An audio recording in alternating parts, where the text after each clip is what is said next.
AP EAMCET counselling ఎప్పుడు and counselling కావాల్సిన documents ఏంటి, ఈ డీటెయిల్స్ కంప్లీట్గా ఈ వీడియో సెషన్లో మనం చూడబోతున్నాం. So this is Sunil. మన ఆర్ఎస్ అకాడమీ ఛానల్ సబ్స్క్రైబ్ చేసుకోండి, ఎందుకంటే ఎంసెట్కి సంబంధించి కంప్లీట్ డీటెయిల్స్, అప్డేట్స్, గైడెన్స్ మన ఛానల్ నుంచి వస్తుంది కాబట్టి. ఓకే, సో మీలో ఎవరికైనా పర్సనల్ గైడెన్స్ కావాలి పర్సనల్గా అంటే కనుక సో మీరు పర్సనల్ మెంటర్షిప్ తీసుకోవచ్చు. దానికి సంబంధించిన డీటెయిల్స్ కింద డిస్క్రిప్షన్లో ఉన్నాయి.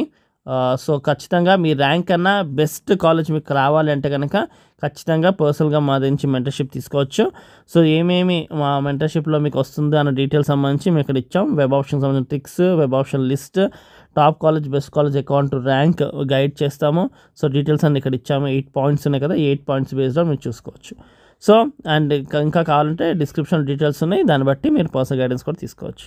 ఓకే, సో ఫస్ట్ అసలు కౌన్సిలింగ్ ఎప్పుడు ఉండబోతుంది ఏపీ వాళ్ళకి అన్న మాట్లాడితే, జూలైలో మనకి కౌన్సిలింగ్ ఉండబోతుంది ఏపీ ఎంసెట్కి సంబంధించి. జోసాకి సంబంధించి ఒక డీటెయిల్స్ కొలిక్కి రావడం జరుగుతుంది కాబట్టి సో స్టూడెంట్స్కి ఒక ఐడియా వచ్చిన తర్వాత ఎంసెట్లో అన్నది పార్టిసిపేషన్కి ఒక క్లారిటీ వస్తుంది కాబట్టి సో జూలైలో మనకి ఏపీ ఎంసెట్ స్టార్ట్ అవబోతుంది. సో కౌన్సిలింగ్కి సంబంధించి డాక్యుమెంట్స్ మనం ముందుగానే రెడీ చేసుకోవాలి, ఎందుకంటే ఆ డాక్యుమెంట్స్ లేకపోతే మనకి ఫీజు రియంబర్స్మెంట్ రాదు కాబట్టి ఆ డీటెయిల్స్లోకి వెళ్తే కనుక ఏమేమి అంటే ఫీజు రియంబర్స్మెంట్ రావాలి అనుకున్న వాళ్ళకి అండ్ ఫీజు రియంబర్స్మెంట్ లేకుండా వెళ్తున్న వాళ్ళకి ఏమేమి డాక్యుమెంట్స్ కావాలో మనం క్లియర్గా చూసుకుందాం. సో అన్ని ఒరిజినల్స్ ఉండాలి, 2 sets ఆఫ్ జిరాక్స్. సో ఈ 2 sets ఆఫ్ జిరాక్స్ అనేది కాలేజ్ అడ్మిషన్ అప్పుడు మీరు అక్కడ సబ్మిట్ చేయాల్సి ఉంటుంది. ఆన్లైన్లో మాత్రం ఒరిజినల్స్ని అప్లోడ్ చేస్తే చాలు. సో అందులో ఫస్ట్ వచ్చి ఏపీ ఎంసెట్ 2025 ర్యాంక్ కార్డ్. ఇది ఎవరికన్నా సరే ఖచ్చితంగా కావాల్సిందే. సో ఫీజు రియంబర్స్మెంట్ ఉన్నా లేకపోయినా ఖచ్చితంగా ఏపీ ఎంసెట్ ర్యాంక్ కార్డ్ కావాలి. ఏపీ ఎంసెట్ 2025కి సంబంధించిన హాల్ టికెట్ కావాలి, ఇది కంపల్సరీవి. అండ్ మెమోరాండమ్ ఆఫ్ మార్క్స్, ఇంటర్కి సంబంధించిన మెమో, అదే సిబిఎస్ఈ వాళ్ళైతే 12th సంబంధించింది. ఓకే, సో ఇవి కంపల్సరీ, ఆప్షనల్ కాదు. And proof of date of birth అంటే SSC or equivalent memo. So date of birth proof కింద ఎస్ఎస్సి మెమో ఇవ్వాలి. And transfer certificate, TC, inter college వాళ్ళు ఇచ్చిన టీసీ. చాలామందికి ఏ టీసీ సార్, 10th క్లాస్ టీసీయా, ఏ TC అని అడుగుతారు.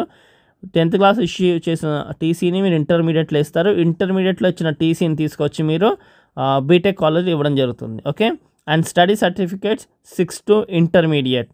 సో ఈ 6 సర్టిఫికేట్స్ అందరి దగ్గర ఖచ్చితంగా ఉండాలి. సో ఎవరికైతే ఫీజు రియంబర్స్మెంట్ వస్తుందో రాదో అందరి దగ్గర కంపల్సరీ డాక్యుమెంట్స్, ఫస్ట్ 6 అన్నవి కంపల్సరీ డాక్యుమెంట్స్.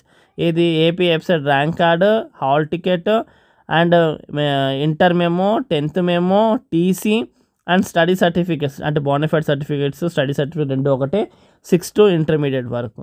ఇకపోతే ఎవరైతే ఓసీలు అయ్యుండి ఈడబ్ల్యూఎస్ ఎకనామికల్ వీకర్ సెక్షన్ ఉందో వాళ్ళకి మీ సేవ త్రూ ఇచ్చిన ఈడబ్ల్యూఎస్ సర్టిఫికేట్ తీసుకోవాలి. దాంట్లో వ్యాలిడ్ వచ్చి 2025 to 2026. ఇది ఖచ్చితంగా మీరు చూసుకోండి, 2025 to 2026 వ్యాలిడిటీ ఉన్నవి తీసుకోవడం జరగాలి. ఓకే, నెక్స్ట్ రెసిడెన్స్ సర్టిఫికేట్, ఇది కూడా ఆప్షనలే. ఎవరైతే ప్రైవేట్ క్యాండిడేట్స్ ఉంటారో అంటే ఏంటి, రెగ్యులర్ క్యాండిడేట్స్ కాకుండా ప్రైవేట్గా కట్టి రాస్తా చూడండి, వాళ్ళు 7 years సంబంధించి వాళ్ళ రెసిడెన్స్ సర్టిఫికేట్ తీసుకోవాల్సి ఉంటుంది. ఓకే, అండ్ నెక్స్ట్ ఎవరైతే కమ్యూనిటీ అంటే బీసీ, ఎస్టీ, ఎస్సీ ఉంటారో వాళ్ళకి సంబంధించిన క్యాస్ట్ సర్టిఫికేట్ వాళ్ళు రెడీ చేసుకోవాలి. తర్వాత నెక్స్ట్ మనకు కావాల్సిన income certificate.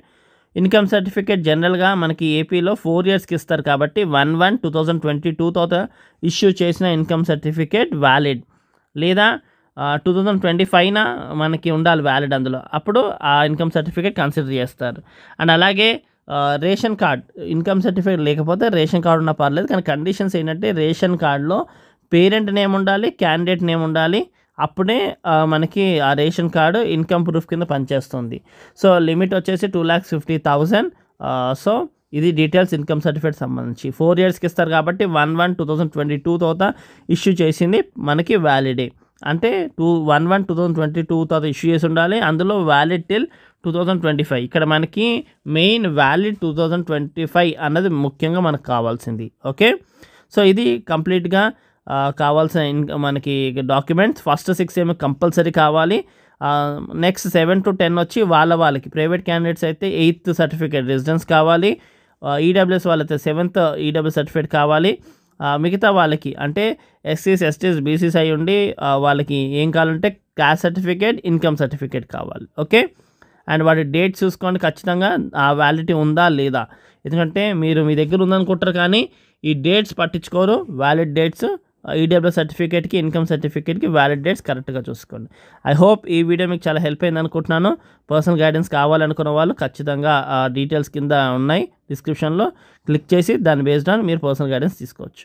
Thank you for watching. Do share and subscribe our channel.